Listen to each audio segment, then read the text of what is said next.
Hi everyone, Beth here with Pearl Treasure Designs. Thanks for joining me. Today we have a special project for you to watch.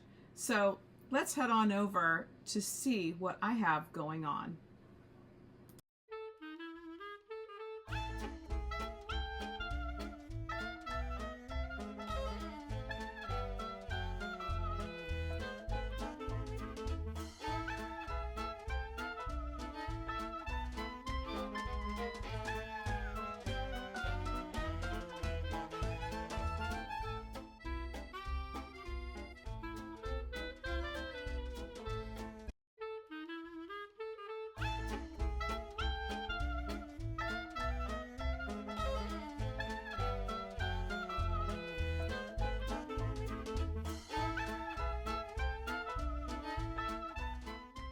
So y'all, I have been working on this project and I realized last night that I did not videotape any of the drawers being stained or putting the knobs on. That was a gift from my daughter. None of the staining that I did yesterday was video recorded. And so on this dresser front, and all of the side panels, I added this vintage color stain. And this is the color here. It's by Varathane wood stain, and it's vintage Aqua. And I've done this color in some outdoor projects that I've done. And this is a stain, a dark walnut stain that I did on the exterior of the moldings and the legs, and I kept it was sanded down, wiped down, cleaned with white lightning from Dixie Belle, and all of the repairs had been done. So as you can see, there was repairs done here with a wood filler, and along all of the joints here there was wood filler and glue, and again wood filler and glue. Because this piece was so old, even the joints were drying out. Now this is the top, so you can see the wood filler that I used over here. I'm not going to color that. It's going to be in the top. Nobody's going to see it. But you can see where it was just dry in all of the joints. Okay, and I did glue the joints and repaired some pieces that were broken. But I love the look of, a worn exterior. As long as it's solid and you have the use for it and you can still use the piece, that's what I'm going to use it for. Now, my idea for this piece is I am in my ministry with Miss Charlene Tucker, Pastor Charlene. We have a ministry called Shred Ambassadors, and this is going to be part of our van life ministry. And, my original cost for this, $20. So all in all that I have into this project is probably close to $50 for a project to go inside a van for storage, for clothing, for hygiene products and that kind of thing while you're on the road. So more updates on this as we go along. So y'all, this is a part of the project that I told you I was working on. I am trying to figure out how to create a panel for the large closet door. And I had some square dowels left from part of the other pieces of that project that I was working on for my bathroom, which you'll get to see at another time.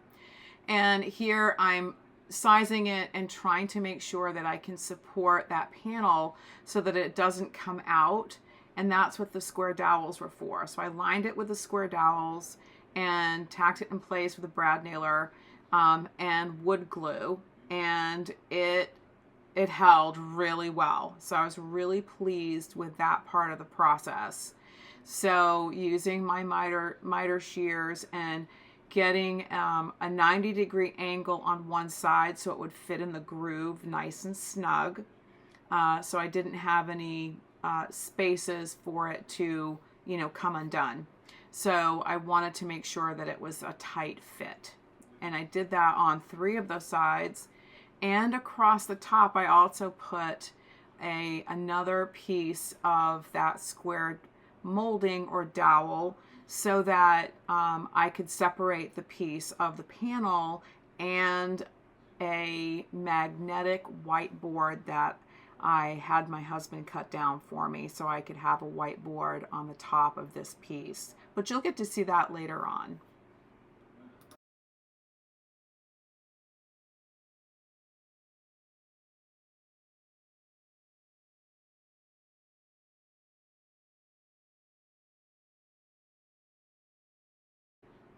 Now what you see is I am clamping those square dowels in place once I place glue. And I tried the glue first before I did any brad nailing so that it wouldn't break the old wood door. And I did that all the way around. And you'll see me messing with it here for a little bit because I wanted to make sure that I could do it and make it secure.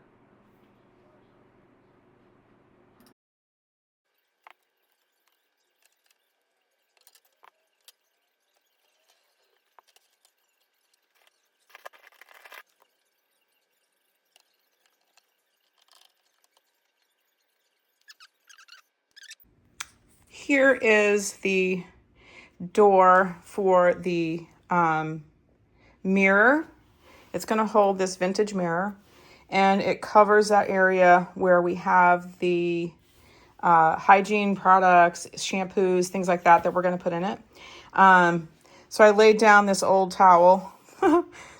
I got it out. The dogs thought I was going to give them a bath, so they kind of went running. But anyway, welcome to my life. And we're going to put this together and we're going to see how this goes. I did stain this on both sides. I didn't bother staining on the inside groove. I didn't want to create a situation where the mirror would not fit again because of extra layers. So let's see how I can get this to work.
So I'm having to use a size 10 washer because the hole size on these old pieces of furniture are too big for the modern screws.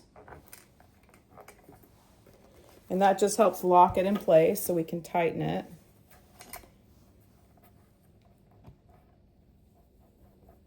And if this is too big, which I think it's going to be, let me use a small one.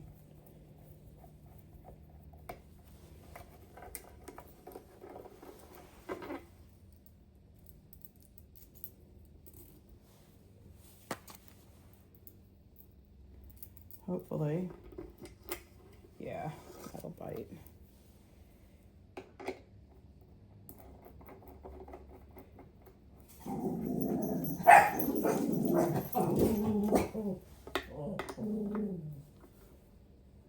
There we go. Nice. What a transformation.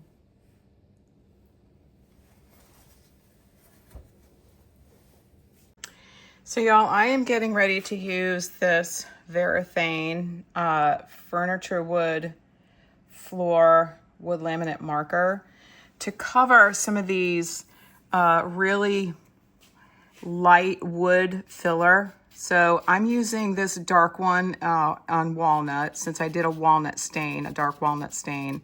And I'm just covering this to make sure that it's not going to stick out like a sore thumb, number one. I want it to look, you know, I want it to look like it wasn't an afterthought. And we'll see what it looks like. It's blending really well. And the more coats you put on, the darker it gets. And I can even cover some of the blemishes from the stain rag that I had used. It might have gotten on the dark wood. So you can see that it covers relatively well, okay? So now we've got the drawers in place. That drawer with a mirror is in place. The door, please forgive me. And I am working on the closet door and panel currently. So here is the top of that door panel that I was talking about with the whiteboard. It was cut down to size. My husband was gracious, and some grumbling, but it happened.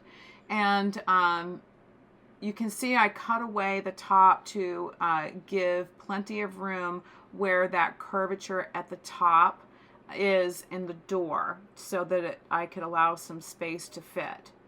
Now, it is made of particle board, and I had to use an X-Acto knife to cut down some layers of that particle board so that it would fit inside that top groove of the door frame. And in a little second here, you're going to see where that fits into place. The whiteboard itself was a thin metal covered with the whiteboard plastic. So it was a little harder to cut, and you're going to see, hopefully that's going to be a better fit. And it's sinking down there in place. And so what I ended up doing was snugging it as tightly as I could. And I literally just added 4 brad nails to keep it in place. That way I wouldn't have to use any more dowels and any other extraneous wood pieces that would make it look odd when you open the door.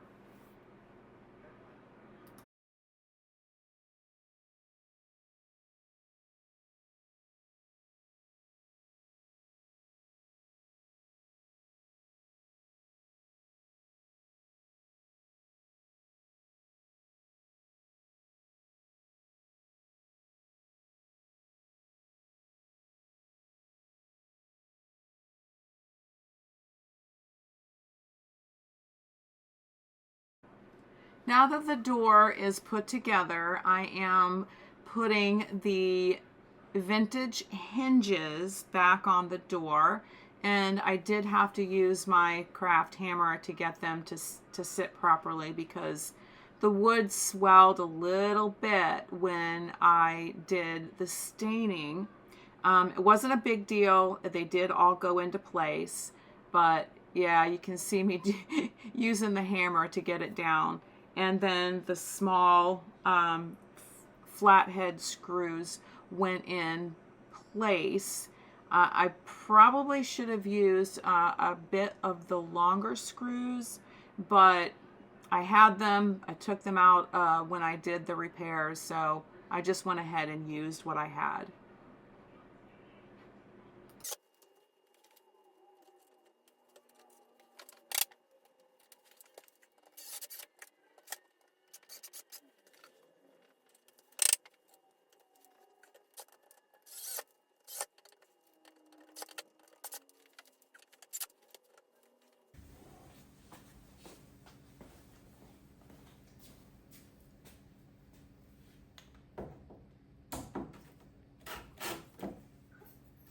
So y'all get to see that last screw being put in, and the door is secure, it's not binding, and it came out great. I absolutely love it. So right now I am getting ready to put the magnetic face on the inside of this panel so that when it closes, it will stay closed, hopefully during travel.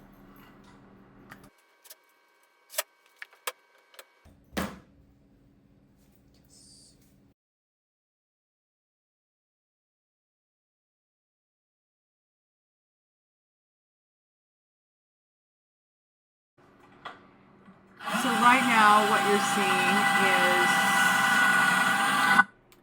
the drill is going through the square pieces of wood as my shelf holder. So I'm making the pre-drill so that the screws will not break the wood since it's a pretty tough oak. And I will drill that into the sides of the armoire storage unit, okay? And that way I'll be using a level as well to make sure that the shelf is level and the stanchions are level as well. So I'm going to move you over a little bit so you can see the front of the armoire, and you see the light inside the cabinet, and I'm going to go walk behind there and put these shelf stanchions in, or shelf holders in. I've already marked the holes where they need to be, and so I'm drilling out the initial hole and lining them up, and you'll get to see this as I work on it.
Thanks everyone for watching. I'm glad that you stayed to the end. If you could like, share, and subscribe, I would greatly appreciate it. You know those algorithms. We've got to get past them so we can build our channel. Thanks for joining me, and until next time, we'll see you later.